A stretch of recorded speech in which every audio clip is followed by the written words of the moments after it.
There are other discrete distributions. The negative binomial distribution we talked about very briefly, which is very much like the binomial distribution, but the difference is that instead of looking at each independent trial having that set probability, here we're counting the number of events until a success instead of counting the number of successes. So binomial distributions have a fixed number of trials. Negative binomial distributions are going to keep counting. The trials aren't fixed. You're going to keep counting until you have a certain number of successes. Another type of discrete distribution is called a hypergeometric. The hypergeometric does not have independent trials. The hypergeometric distribution has dependent trials. So remember that example from previous video, this video, I don't know, I've lost track, where we talked about we had a certain number of men and women and we were selecting 3 to be on the team.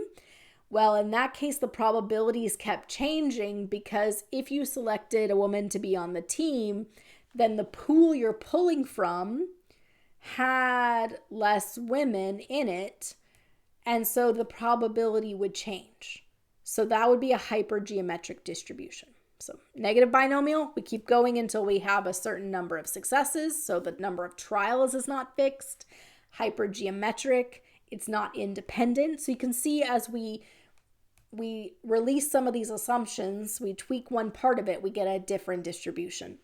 And then finally, the Poisson distribution is when we're not binomial. There's not 2 outcomes, yes or no, success or failure. Instead, we are looking at counting the number of events. We could have different types of events. Poisson distributions are used when the probability of success is very small, when things are rare events. When we get to our prescriptive analytics and some of our machine learning, we'll come back to that Poisson distribution. If you're looking at enterprise analytics, where you're looking at things like inventory management, so we're counting things, we'll use the Poisson distribution, for example, for that. So we'll come back to these as we get further along in applying all of this knowledge to different decisions that organizations make. So given that you have more information now about the binomial distribution, the negative binomial, the hypergeometric, the Poisson, can you identify types of discrete distributions? So let's look at a couple of these examples. So Alden and Associates writes, weekend trip insurance at a very nominal charge. Records show the probability a motorist will have an accident during the weekend and will file a claim is quite small. Suppose Alden wrote 400 pieces or policies for the forthcoming weekend. Compute the probability that exactly 2 claims will be filed. So here we have a rare event, and so a Poisson distribution would be the appropriate one here. The chance of the events happening the probability is not changing. So we know that it's not we know that it is not a hypergeometric, and we aren't counting until something happens, so we know it's not a negative binomial, and we know from our experience with binomial tables that you got to have larger probabilities for that binomial distribution. Okay. All right, let's try the next one. The government of an underdeveloped country has 8 loans payable, 5 of which are overdue. If tomorrow a representative of the International Monetary Fund randomly selects 3 loans to review, what is the probability that exactly 2 are overdue? So there are a total of 8 loans payable. If we pull one of those loans, one of the 8, there is a probability that it is overdue, right? It is 5 out of 8. If you then go and pull a second one, that second one, its probability will depend on what you pulled for the first one.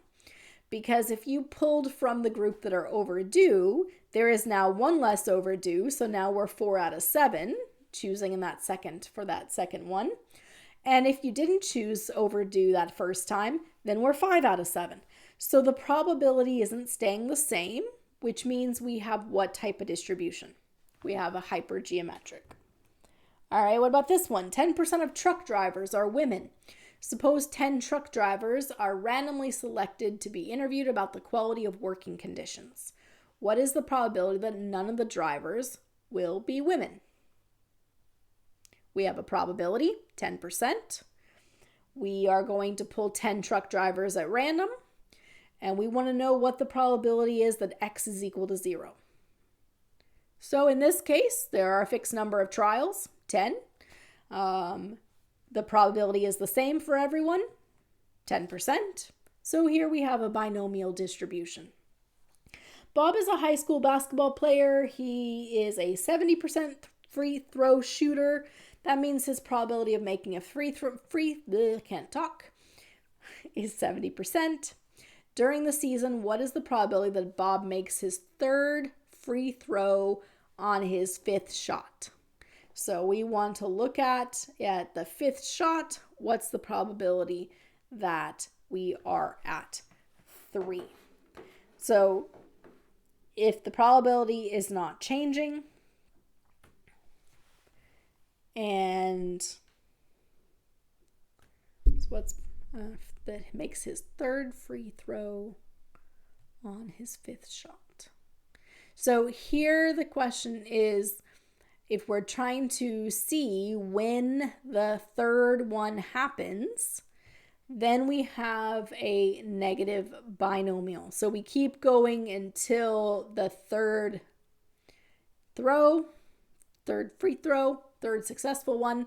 And what's the probability that third one happens at his fifth shot? Then we are at a negative binomial. So the number of trials is not fixed. We are going until they have 3 successes. What's the probability of 3 successes happens at the fifth shot? The number of customers arriving at a teller's window, I don't know what happened there in the slide, at a commercial bank is 75 persons per minute. What is the probability that 2 or fewer customers will arrive in the next 12 minutes? So here, number of customers arriving at a teller's window at a commercial bank is 75 persons per minute. What type of distribution is this? Well, notice we are counting the number of customers that arrive.